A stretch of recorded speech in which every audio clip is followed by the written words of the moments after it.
You're listening to China Africa Talk. Jambo, ni Bridget akikuletea kipindi kinachohusiana na China na Afrika. Vous écoutez le dialogue sino-africain avec Bridget. Everything China, everything Africa. Olá, você está ouvindo China Africa Talk com Bridget. سيداتي وسادتي مرحبا بكم في الحوار الصيني العربي مع بريدجيت.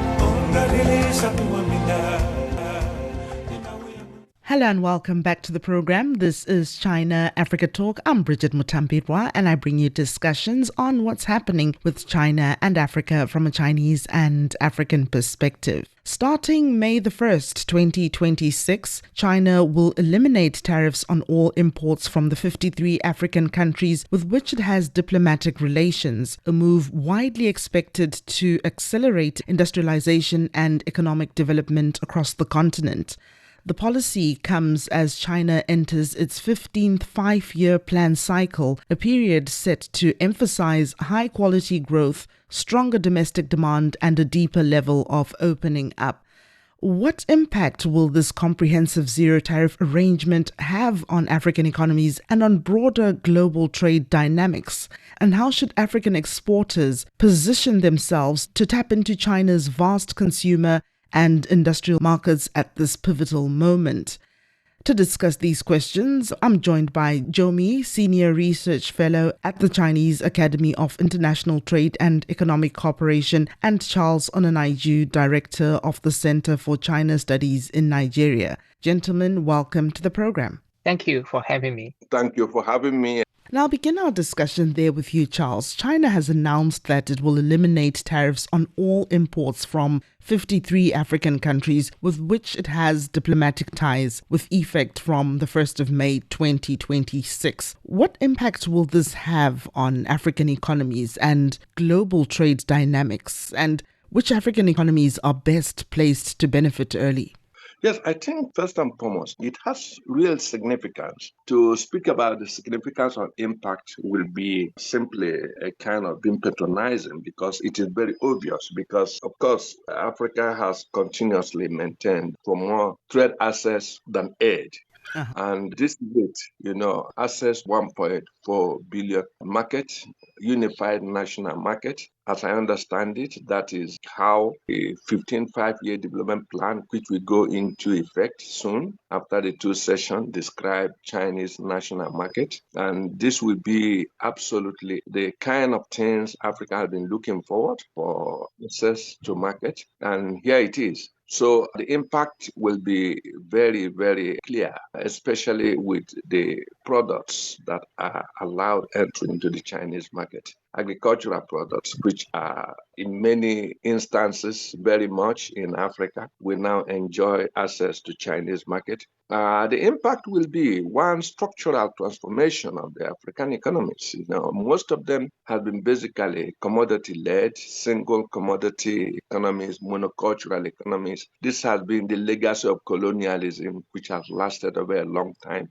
Now we have the opportunity to diversify these products. What it simply means is that single commodities will no longer be dominant. We can push for diverse product exports, triggering domestic processing, because the simple fact means that the agricultural product can't simply be taken out of the soil and shipped to China. Right. A little measure of processing with a view to add value to it will have to happen, thereby triggering industrialization. Even if it is a marginal one, it could grow, it could develop. So for me, this is sufficient to seed industrial revival in Africa. It could really reposition Africa to inherit that title of the global workshop, that China had for several years before it now becomes global markets. So I think the impact will be very obvious in the sense that, and it will have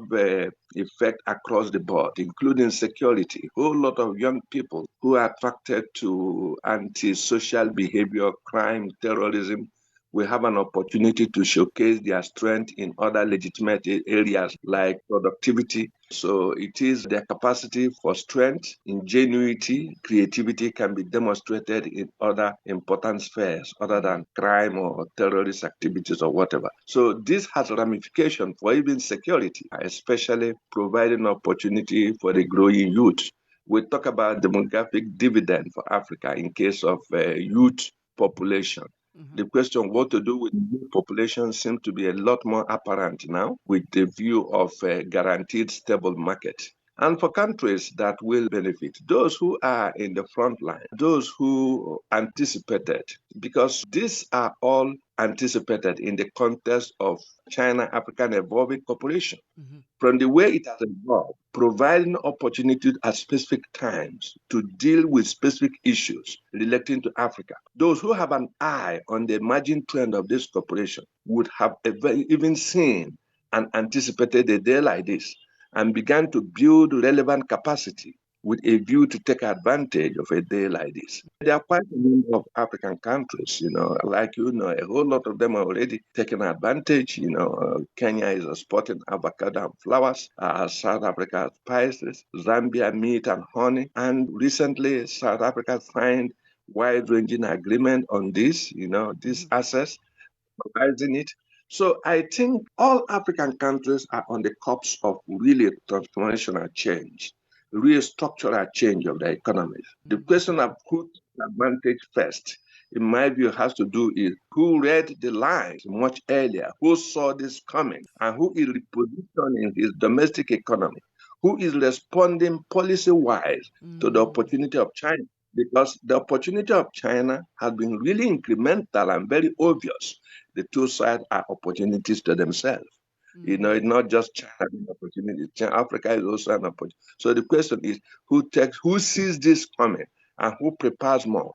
Professor Joe, what does this move signal about China's opening up and demand-side priorities as it enters its 15th five-year plan cycle? And how should African exporters interpret the opportunities in China's vast consumer and industrial markets? Well, we know that China is the largest market as for the population in the world. Maybe we are not the most populated countries, but we are huge potentials for the increase of the income of the people.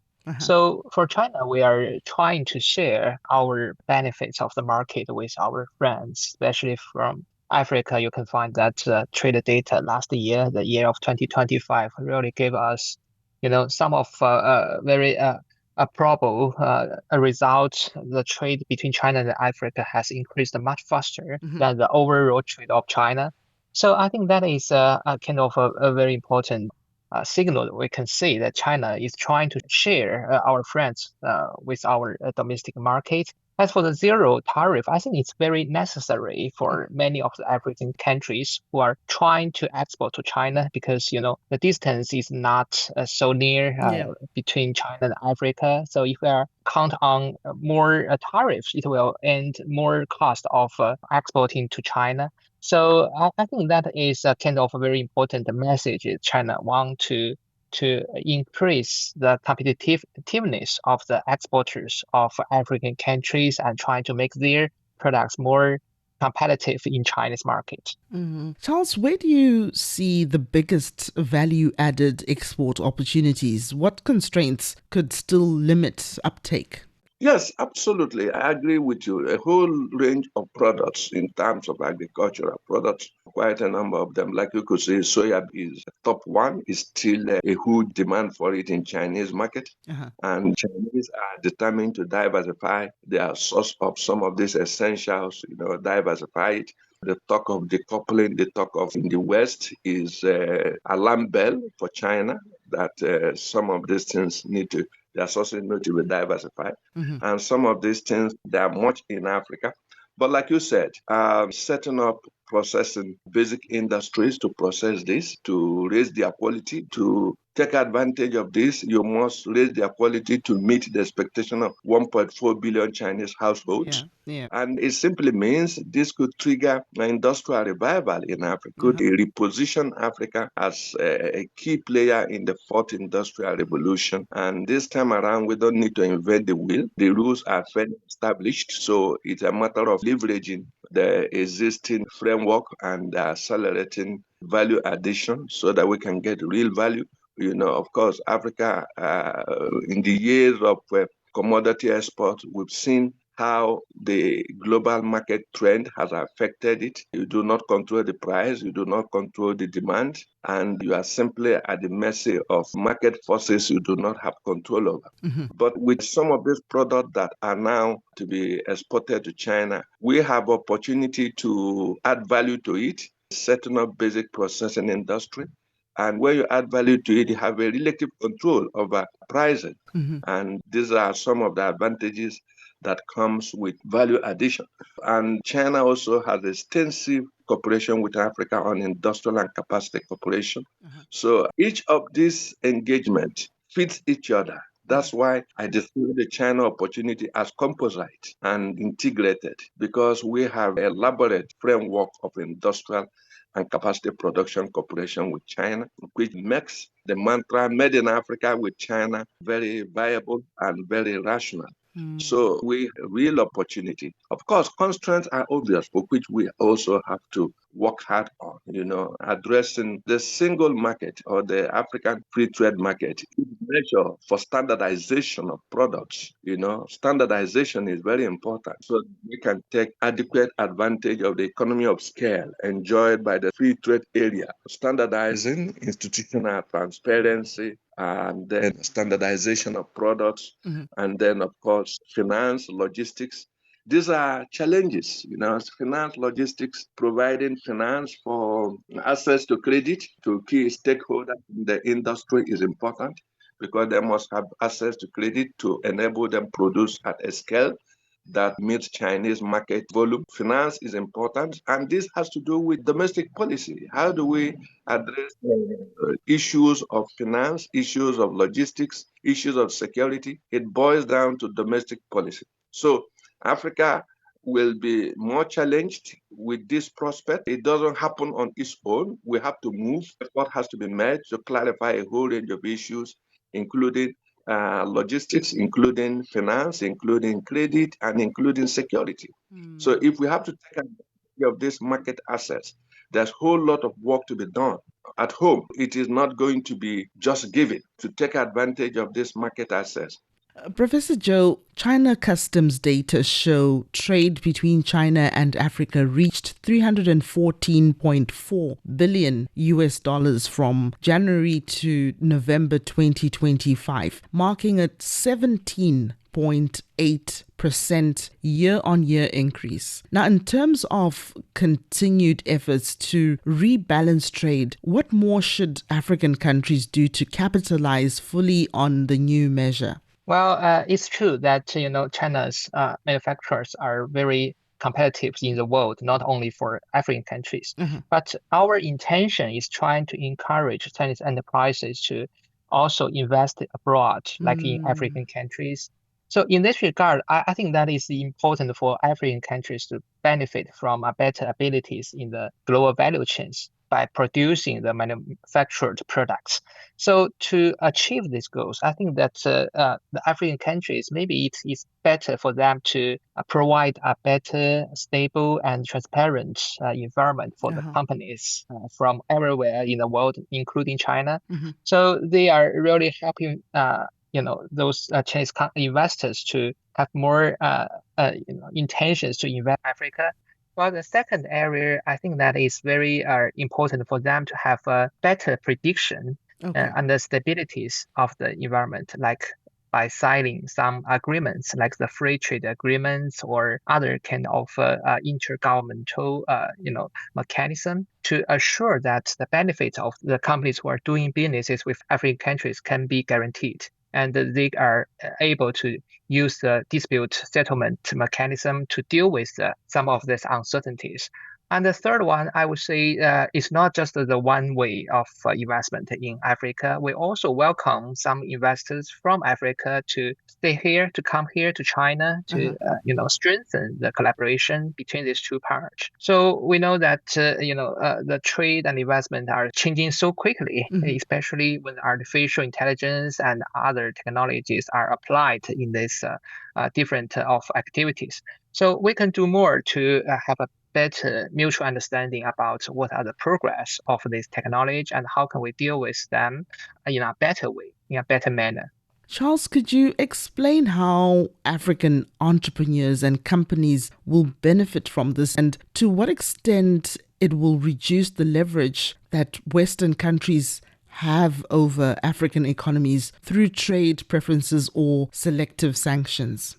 Generally speaking, it is only natural to see very clearly that this exposure to huge market, to, if you like, alternate market, because in the past, we have only African products have only responded to the narrow demand of the Western market.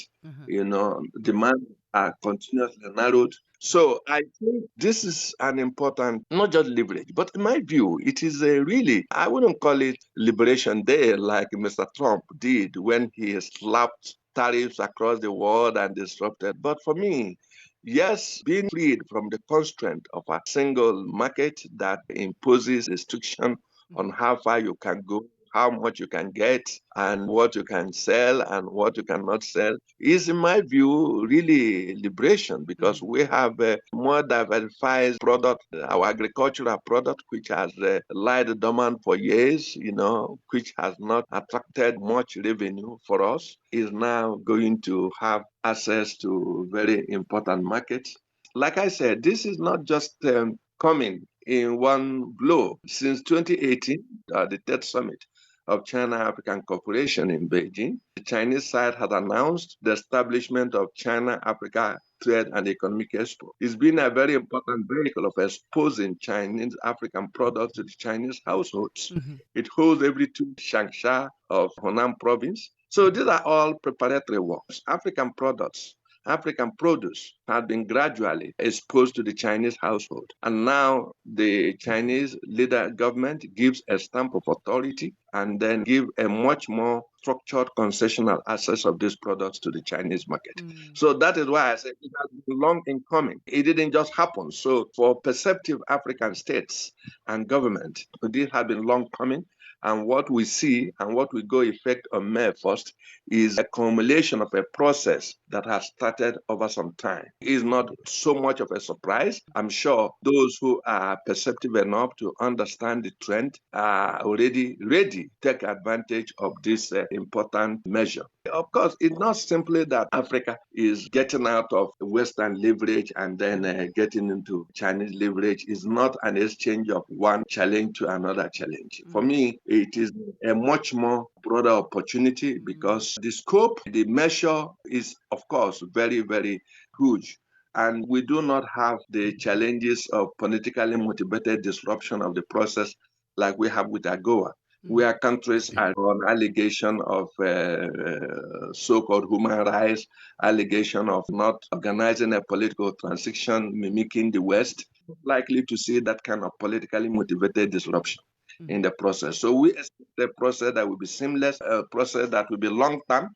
From the very perception of big picture, it does not have such constraints. It's supposed to endure in the long term, in the tradition of several engagement of Africa with China. So it is in several ways different, and in several ways it provides some clear window to the structural constraints of African engagement with the West, where you are constrained not only by the nature of their market, but by the shifting temperament of their political establishment. In the case of China, African access to Chinese market, you don't have that kind of constraint from the shifting temperament of their political establishment. So, and moreover, like you said, it frees us from those constraints and enables us to leverage wider opportunity, long-term opportunity, because what is apparent in the Chinese case is the long term. Now, I'm going to ask this question to you both. Maybe we'll continue with you there, Charles. As China and Africa mark 70 years of diplomatic ties, could you share 2 to 3 concrete examples where China's industrial development experience has been adapted in Africa? Well, first one that comes to mind, the economic zones, the special economic zones. Here in Nigeria, we have 2. You have Lekki Free Trade Zone. You have Ogun Dondon Free Trade Zone. In Ethiopia, you have the industrial zone in Addis. This has become not only industrial hub in themselves, but have become a well-recognized global hub. As you know, from Ethiopian industrial hub, worldwide products, world standard products are produced, shipped and sold across the world. In Lekki Free Trade Zone, in Guangdong Ogun Free Trade Zone, you have active not only Chinese firms, but also other firms. Like in the case of Lekki, you have French companies, you have Singaporean firms. This is one of the very important lessons of China. Exclusive trade zones with composite requirements for trade and all that. And it has genuinely brought real value in a distance. Emerging digital trade, is a emerging digital economy, becoming significant in several African countries. E-commerce is growing, is booming very rapidly. This is another major influence of Chinese economic model, which is making very interesting waves in Africa and is growing rapidly. And of course, Africa is also beginning to pay attention to critical infrastructure for sustainable economic activity, for sustainable economic growth. The main enabler is infrastructure. This is much more influenced by China's engagement with Africa. So key points here is a special economic zone as an important strategy for economic development and industrial revival. Then, of course, the growth of digital economy, e-commerce, which is becoming an integral part of several African economies. These and many others are very important. And how about your thoughts there, Professor Joe?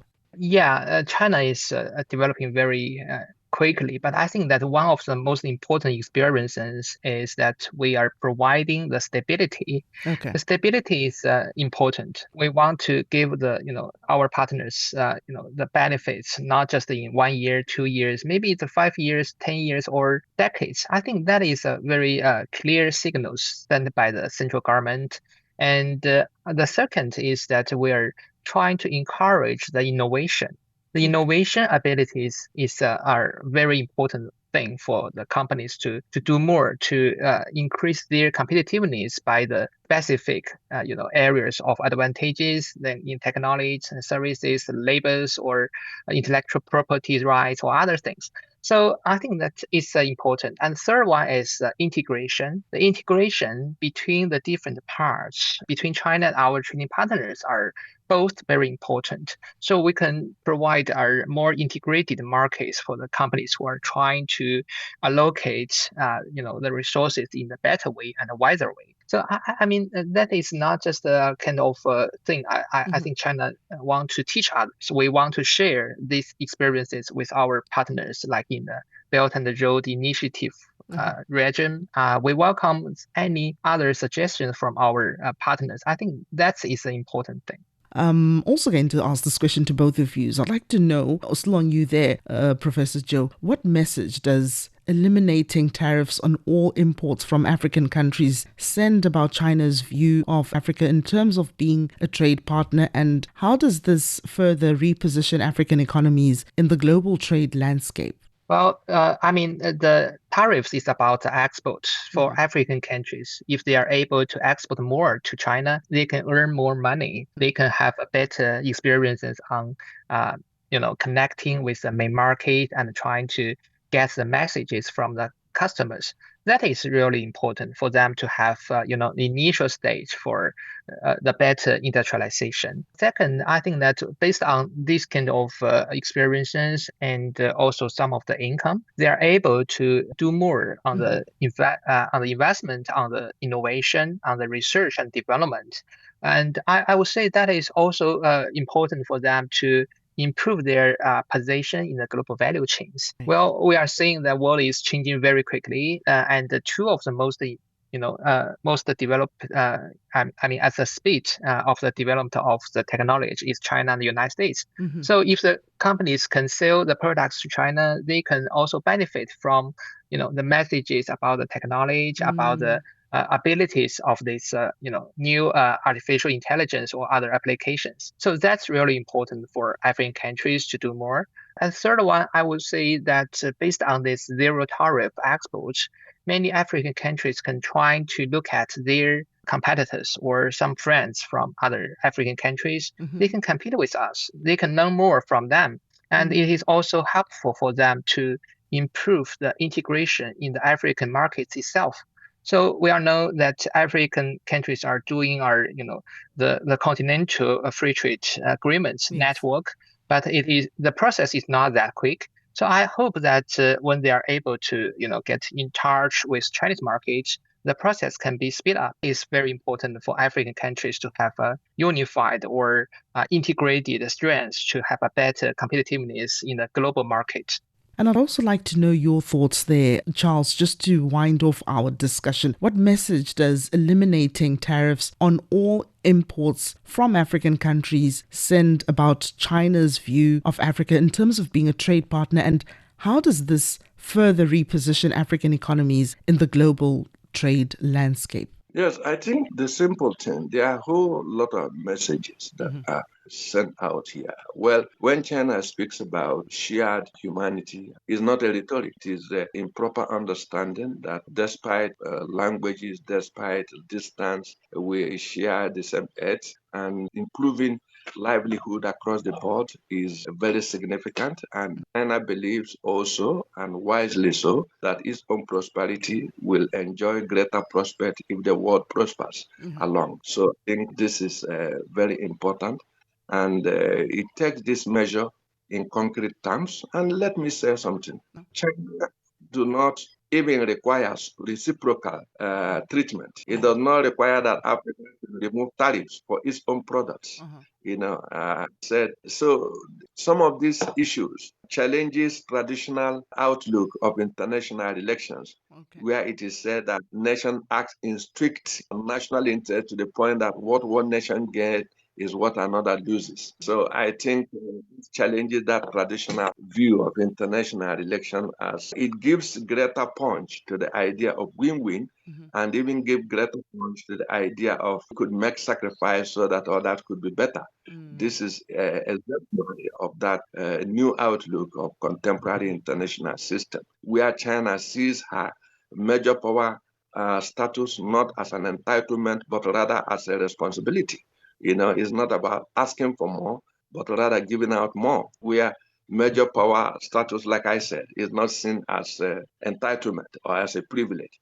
Rather, it is seen as more of shouldering more responsibilities. And this is demonstrative of that sentiment and that view. So China acts in a way that lifts humanity, that gives concrete expression to the idea of our shared humanity, gives concrete expression to the idea of building a community of shared interest and shared destiny for mankind. These are all important measures that give practical expression to some of these things. It's not abstract. It's not just slogans or rhetorics. So I think China sees this as an important step in assuming greater responsibility, not only for the Chinese people, but for humanity at large. And this is, in my view, an important step in the world we all want to see, the world we all wish, that not so much about the rich getting richer, but spreading prosperity, sharing prosperity. Yeah. This, in my view, is practical demonstration of this sentiment. Well, that brings us to the end of our discussion. Thank you again there, Charles Onanaiju and Professor Joe Mee. Thank you. Thank you. Thank you. Listeners, you can subscribe to our online newsletter on CGTN or Substack to get more insights on China-Africa relations. Just search China-Africa Talk. For now, it's goodbye. Thanks for listening. If you enjoyed this episode and you'd like to help support the podcast, please share it with others. post it on social media, or leave a rating and review. Thanks again. See you next time.